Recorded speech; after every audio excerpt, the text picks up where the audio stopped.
Good morning guys. ఈరోజైతే నేను vegetable biryani చేశాను అనమాట. క్యారెట్, ఆలు, మిల్ మేకర్ అండ్ పచ్చి బఠానీ వీటన్ని వేసి వెజిటబుల్ బిర్యానీ చేస్తాను. సరేనా?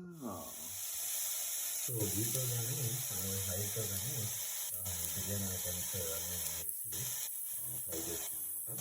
ఫ్రై చేసిన తర్వాత ఇది క్యారెట్, బీన్స్, నెక్స్ట్ ఆలు ఇవన్నీ వేసి కూడా మనం వేసుకోవాలి. సరేనా?